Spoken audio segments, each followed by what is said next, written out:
On March 19, 2020, the Federal Ministry of Education approved school closure as a response to curb the spread of coronavirus. After about 6 months of closure, in August 2020, the federal government reopened schools for students in exit classes to sit for their examination.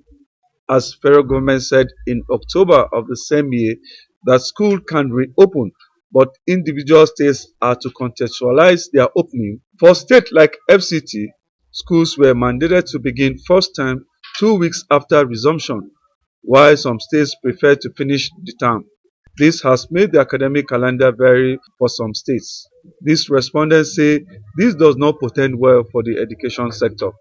People in the primary school and those of them in the secondary school have had their academic calendar distorted. So that means there is reasonable possibility that the teachers rush some courses in the outline or in their syllabus, or may not even have attempted to teach them some courses or just gloss over it. So, and these are children at primary and secondary school that you require time to teach. You have to explain for them, and once you're able to take your time, explain and explain, if it sticks it up at that level, their brain magnets. So not unlike what is obtainable in the university, where a lecturer is only merely required to just give you a rundown of the outline, and they are expected to go and read in depth, do your own private research. So it's no longer obtainable.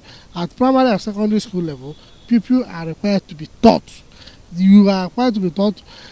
Ask questions. You patiently take their question and explain to them in details what it means. So that is the learning at the secondary school level and primary school level is not the same thing learning at the university level. So you can't rush at that level. You can't rush at the level of primary and secondary school. It's not only the academic calendar that is being disrupted, it is the whole life cycle for people, for mankind. Yes, universal. You see, because this is there was a global shutdown last year that affected virtually all spheres of life.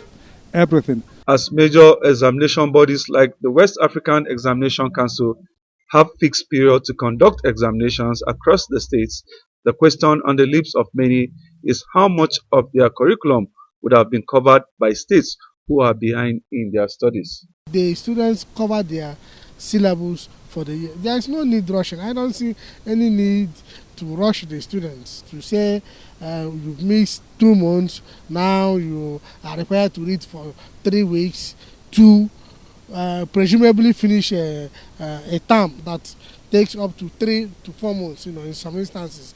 So I don't see that. Adjust, it could maybe delay in the year of graduation. Maybe people that are supposed to have graduated, finished primary school this year, may finish next year. So COVID-19 have affected virtually everything in the world. So if you have a 1 year backward to be able to take the entire academic syllabus, in fact, that is what I recommend.